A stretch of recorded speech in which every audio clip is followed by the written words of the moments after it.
मंगलमय मंगल करण बिना बारंबार। धन्य धन्य सद्गुरु सुखदा महिमा कही न जाए। जो कछु कहूँ तुम्हारी कृपा मोते कछु न सहाय। श्री शंभु महाराज की जय। परम पूज्य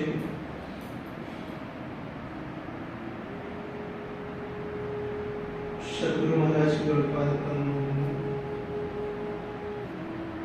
उपस्थित सभी धर्म प्रेमी सज्जनों,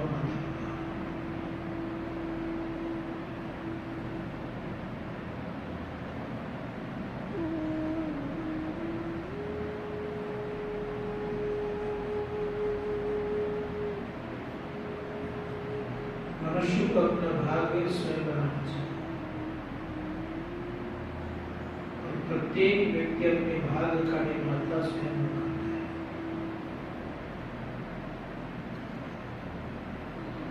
चाह करके भी अगर देने की इच्छा भी नहीं होगी किसी महापुरुषों की, अगर उसके भाग नहीं बने हैं तो नहीं ले सकता है। जैसे एक भक्त थे, भगवान शंकर से प्रसन्न हो गए,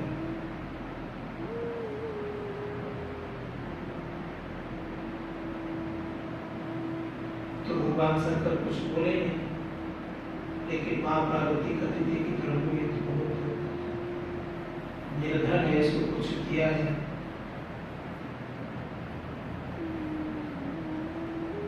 तो भगवान शंकर का किसके भाग में नहीं है, मैं क्या करूं? देखकर तो देखिए, एक सोने के मोहरे से भरा हुआ एक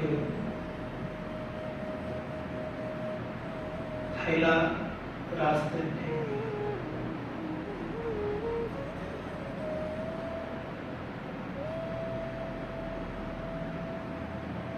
नहीं ले पाया और उसको फेंक दिया। ऐसे कुछ पड़ा हुआ। कहने पर अभिप्राय ये था, उसके भाग में धनकर मां पार्वती कहती है, भोलेनाथ कहते हैं कि दिया मैंने भाग नहीं। जिनके भाग नहीं रहेगा तो कितना प्रयास करिएगा कुछ करने का, तो संभव नहीं हुआ कर सकता। इसीलिए सदैव याद रखना चाहिए, अपने भाग भगवान बुद्ध ने कहा है, अपने भाग का निर्माता तो दूसरे ने ईश्वर हुआ करता है।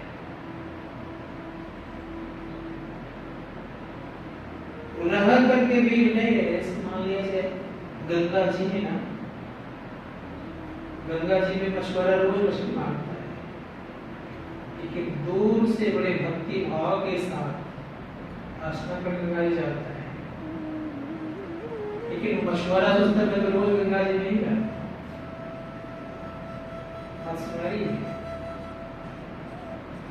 गंगा जी का महत्व मछुआरा को कुछ पता नहीं है। मछली गाँव लेकिन पुण्य किसको दिखता है, जो दूर से भक्ति को लेकर के जाता है उसको दिखता है। अगर गंगा जी का महत्व वो भी मछुआरा कर जाने लग जाए तो फिर भी इसीलिए जब तक भक्ति भाव नहीं होगा तब तक अंदर से आपकी परिस्थिति नहीं बदलेगी। इसलिए भक्ति भाव परमांश रोज दर्शन करता है गंगा जी का, लेकिन जो भक्ति भाव दर्शन करता है उसका एक अलग गुण होता है।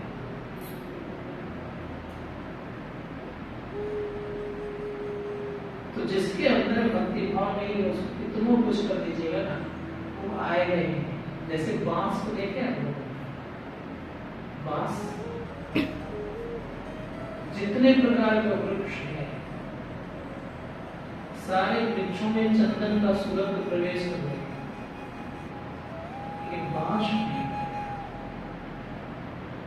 वैसे प्रवृत्ति वाला जब कोई व्यक्ति है तो अच्छे महापुरुषों के पास रह करके उसके अंदर में ज्ञान प्रवेश नहीं। इसीलिए संत महात्मा कहते हैं कि भविष्य बनाना अगर चाहते हैं तो कोई महापुरुष ही बना सकता है, लेकिन बनने के लिए तैयार नहीं तब। उदाहरण रूप में आपको देता हूं, कोई पत्थर रोड पर पड़ा हुआ है, रोड पर पड़ा हुआ पत्थर को किसी कारीगर के हाथ में लग जाए और उस पत्थर पर वो छेनी रहा, थोड़ा चलाना प्रारंभ करे, अगर वो पत्थर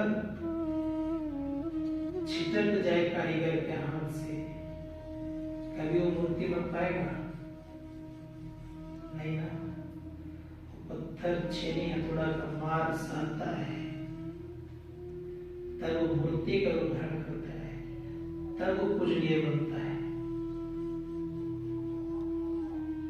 ठीक उसी प्रकार से महात्मा गण कहते हैं कि जीवन में अगर कल्याण चाहिए तो ख्याल रखिएगा कि हमें संत महात्माओं की बातों को सुननी पड़ेगी, समझनी पड़ेगी। इसको ये समझदारी नहीं हो पाती है कि हमको जीवन में करें। इसीलिए कोशिश करना चाहिए कि जिन व्यक्तियों की मानसिकता इतनी नीचे आ जाती है तो वो आगे नहीं बढ़ पाता। इसलिए कोशिश करना चाहिए हर एक व्यक्ति को कि हम अपना भाग स्वयं निर्माण करें। भगवान बुद्ध कहते हैं कि तुम अगर अपने भाग का निर्माण नहीं किया, तुम जहां के तहीं बने रह जाओगे। इसीलिए स्वयं का निर्माण करना चाहिए। कैसे करेंगे? अपकर्म करके कोई भी भाग का निर्माण नहीं कर सकता। सत्कर्म कर साधना के द्वारा ही अपने भाग का निर्माण कर सकता है। और जब तक सत्कर्म नहीं होगा और जब तक उसके जीवन में साधना नहीं होगी, कोई व्यक्ति आज तक महान नहीं बन सकता। आज पूरे भारत में लगभग देख लीजिए 65% लगभग गरीब है। किस कारण से? सरकार उसको गरीब बना दिया है? नहीं। सरकार हर समय चाहती है कि हमारा देश समृद्धशाली हो, और जो समृद्धशाली बनने की तरफ चल पड़े वो बन गए। ये क्यों न उनका एफर्ट ने किया होगा? सरकार ने गरीब कर दिया, उसके कर्म में उसको गरीब बना के रखा है। क्यों? अगर देखिएगा, ये बात तो सरकार नहीं बोलेगी लेकिन स्पष्ट बता रहा हूं, वजह क्या है? उस सही समय पे कोई काम नहीं करेगा। कौन? जो गरीब व्यक्ति होते हैं वो सही समय पे काम नहीं करता है, सही समय पे सब चीज ढाले देता है। इसके कारण से गरीबी बने हुए हैं। आज मैं दावे के साथ कह सकता हूं कि जो व्यक्ति सही समय पर, जिसने समय का मूल्य को जान लिया, वो गरीब भी अमीर बन सकता है। इसीलिए साधना की पद्धति पर चलना चाहिए। इस शरीर मिला है तपाने के लिए, तप करेंगे आपका उज्जवल भविष्य होगा। क्या क्या तप है? आंख का भी एक तप है, याद रखिएगा। कान का भी एक तप है, त्वचा का भी एक तप है, और हाथ का भी एक तप है, पैर का भी एक तप है। हम लोगों के शरीर से, पूरे संपूर्ण शरीर से सदैव याद रखिएगा अपनी ऊर्जा निकलती है, संपूर्ण शरीर से। लेकिन जो इस ऊर्जा को बचा के रखता है और अंधकार को हटाने के कर्म में लगाता है, उस व्यक्ति से एक अंधकार हट जाता है। हम लोग रोज ऊर्जा निकल रही, आंख से, कान से, नाक से, हाथ से, पैर से, रोज ऊर्जा निकल रही है। संतों ने कहा इस ऊर्जा को बचा कर रखने के लिए क्या करना पड़ेगा? संजीवित जिंदगी बनना पड़ेगा। और संजीवित जिंदगी अगर नहीं होगा तो कोई व्यक्ति संसार में नहीं, वो ठीक से जिंदगी नहीं जी सकता। इसीलिए संयम चाहिए। पैर का स्वभाव हुआ करता है चलना, किसके आधार पर चलता है? आंख रूप देखती है, पैर वहां चल देता है।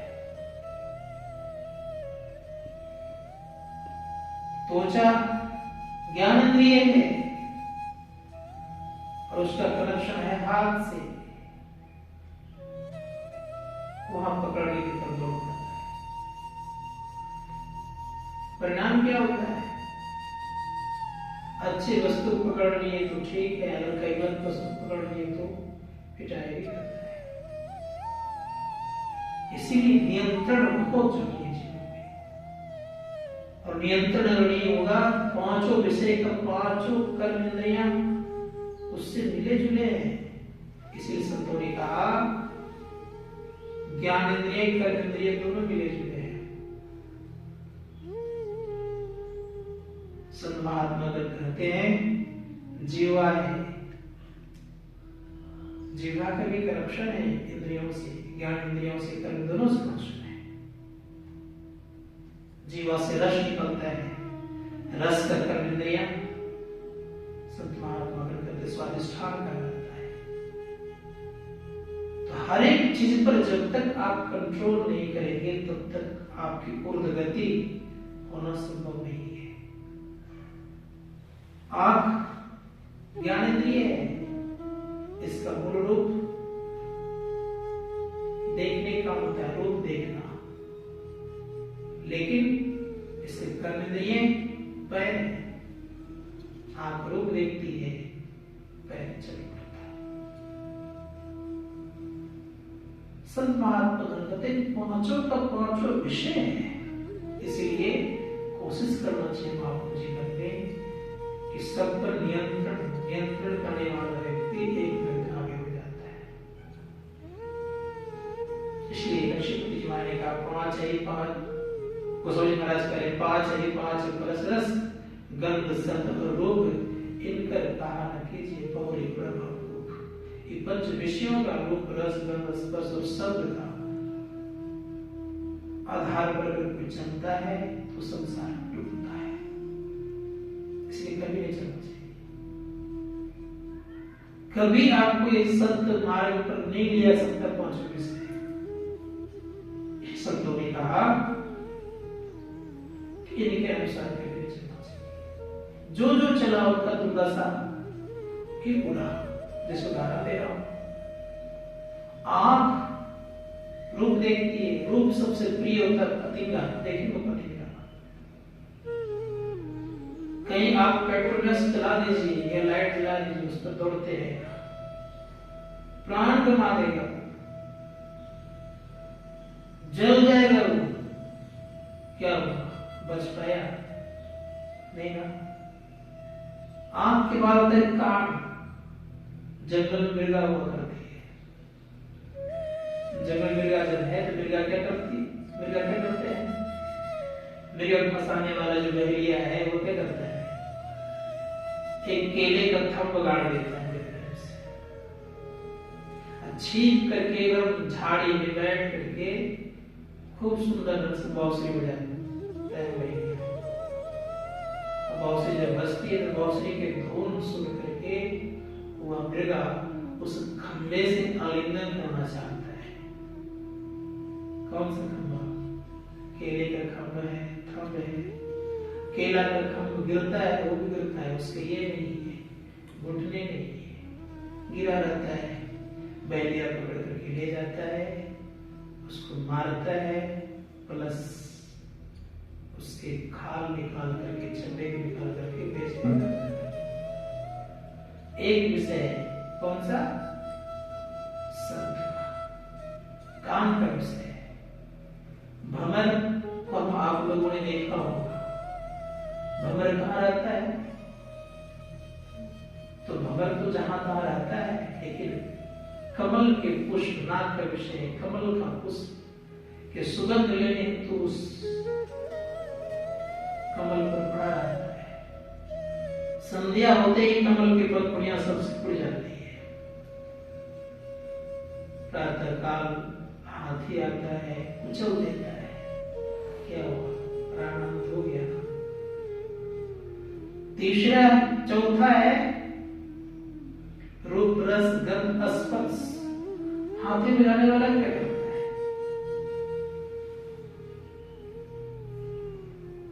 एक काठ की हथनी बना देता है, कुपड़िया से उसके नीचे वहां पर गड्ढा कर देता है, और गड्ढा करके काठ की हथनी रख देता है। जिधर से हाथी आता है, देखता है कि हथनी है, आलिंगन करने के उसमें जाता है, चार हाथी आराम गिर जाता है। कई दिन तक उसको कमजोर होने छोड़ देता है। और सर्कस या हड्डी बेचने वाला क्या करता है? तो निकाल कर उसको सर्कस में ले गया, या तो उसको मार दिया, ये करता है। एक विषय है क्या? स्पर्श। एक विषय है जीवा, जिसको रसास्वादन में रस। मछली लाने लगा करता है, एक क्या बोलते हैं उसको? नोकीला कुंदन टाइप का रहता है, कुंदन बोलते हैं, बंसी। उस बंसी में नोकीला रहता है, तार टाइप क्या रहता है, कुंदन क्या बोलते हैं उसको?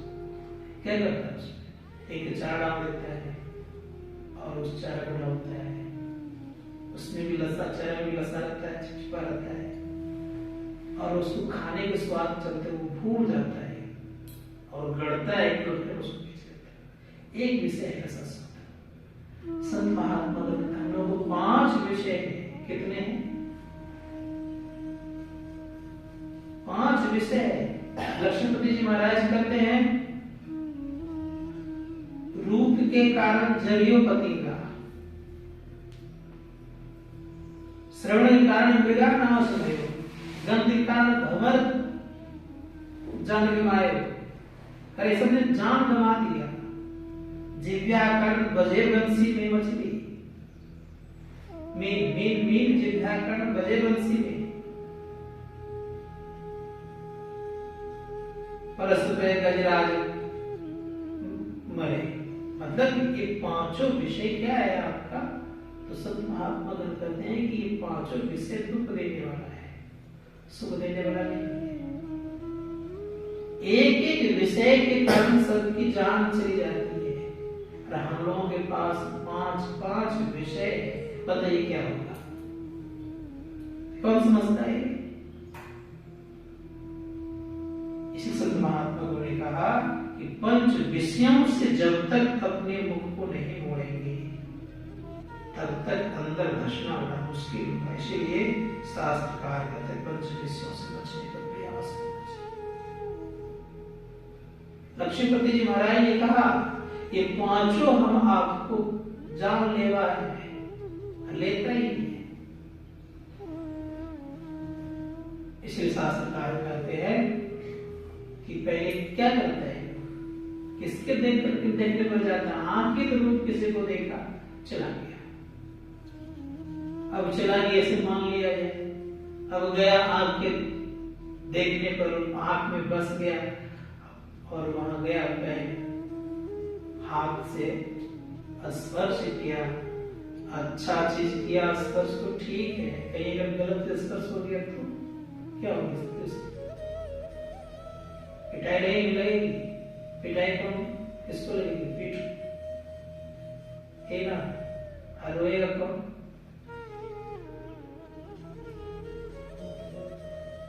आप ही न रोएगा, क्योंकि देखा रूप किसने? आंख ने। रोता भी कौन है? आंख की याद रखिएगा। संत महात्मा ग्रंथ से आंख पर नियंत्रण होना चाहिए, कान पर भी नियंत्रण होना चाहिए। जो कान से बोलते हैं, कान से सुनते हैं, वही मुख से बोलते हैं, जो कान सुनते वही मुख से बोलते हैं, इसलिए कान पर नियंत्रण होना चाहिए। संत महात्मा ने कहा सुनिए, देखिए, सुनिए, गुनिए मन माही, सब करिए, लेकिन ये परमार्थ नहीं है। देखिए, सुनिए, गुनिए मन माही, मोह मूल परमार्थ नहीं, ये परमार्थ नहीं होता है। इसलिए कोशिश कीजिए कि हम देखें तो क्या देखें।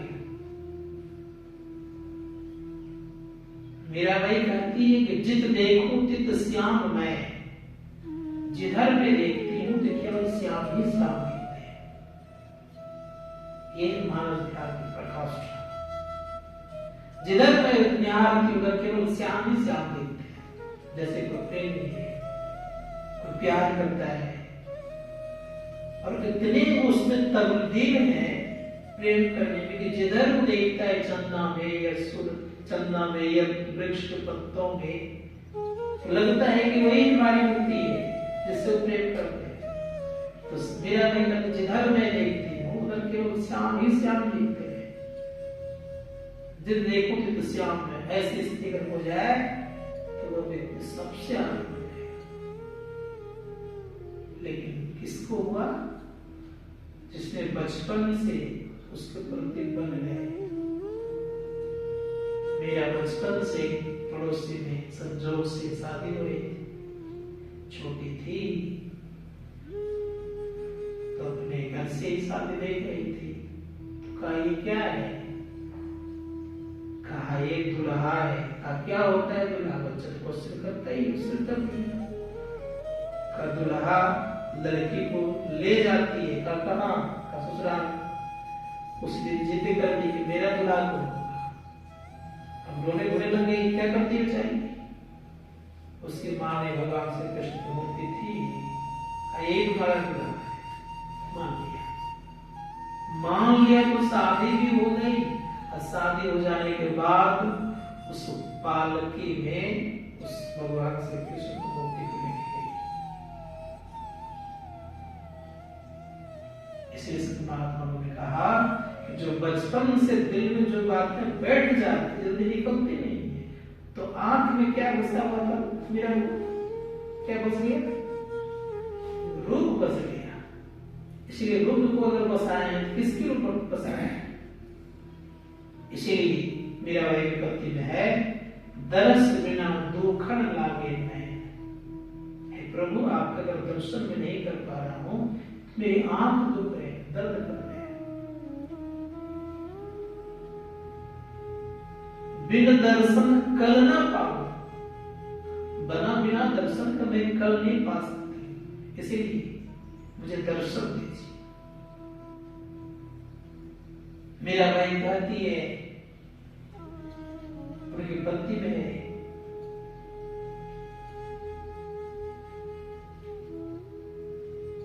हे जोशी, कद मिली हो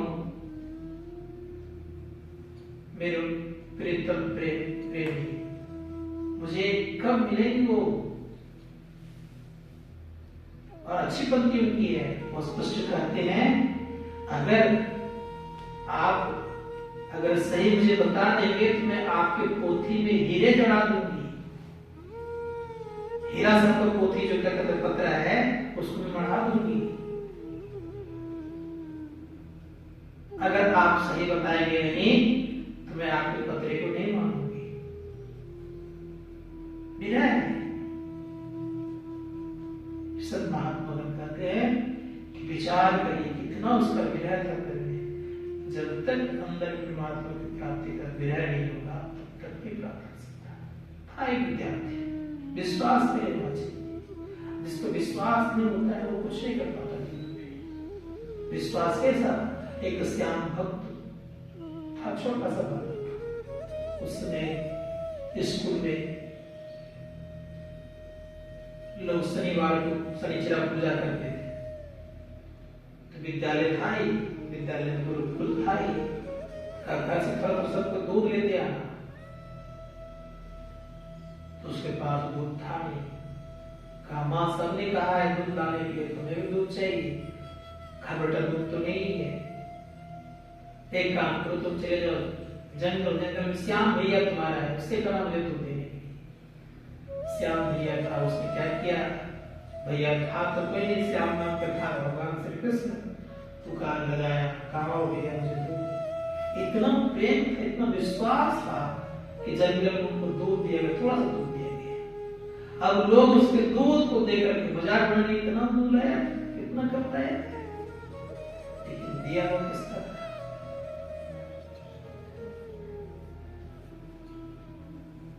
तब ड्राम पे ड्राम भरते जा रहे, उसको दूध खाली नहीं हो रहे, बंद नहीं हो रहे। पूछते हैं किसने तुमको ये दूध दिया जो अब तक दूध बंद नहीं हो रहा है? कहा मेरा एक जंगल में श्याम भैया है ना, उसने ये दूध दिया है। अब देखिए प्रेम विश्वास। कहा तुम्हारा श्याम भैया है? कहा जंगल में रहते हो। चलो तो शिक्षक कहते चलो तो, जबकि उनके भक्त भी कृष्ण के भक्त थे शिक्षक। कहाँ भैया है? अब पुकार रहे हैं, कहा आ जाओ देखो दर्शन दो। अब उसमें छोटा सा बालक है, परिणाम क्या हुआ? अब वो देख रहे हैं, छोटा बालक देख रहे, गुरु जी देख रहे हैं।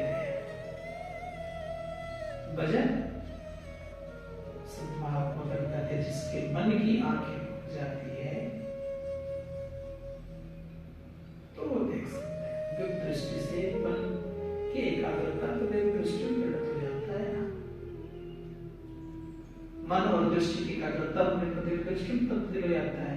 संत महात्मा कहते हैं कि जीवन में कल्याण चाहिए, हम आपको ये ख्याल करना पड़ेगा कि मनोयोग पूर्वक हम लोगों को जब ध्यान करना चाहिए। तो जो जब ध्यान करेगा ये प्रज्ञा अवश्य बढ़ेगा। तो ये स्थिति होनी चाहिए। तो हम लोग ये भजन ध्यान करने का जो माहौल है, पहले विश्वास, गुरु मंत्र पर विश्वास करें, साथ ही साथ मन को जपे। बहुत देर जपने से मन अस्थिर होता है, ऐसे नहीं होता है। और जब ठीक ठीक होने लग जाएगा, धीरे धीरे ज्ञान होने लग जाएगा। तो ज्ञान जब आएगा तब आप उसके ऊपर नहीं रह सकते हैं। ऐसे नहीं जाता है तुरंत आँख बंद कर बैठो तुरंत होंगे, स्वभाव नहीं है। अगर ऐसा होता सब कोई कर लिए होते, तो इतना ही विश्वास रखिए कि देर समय लगेगा।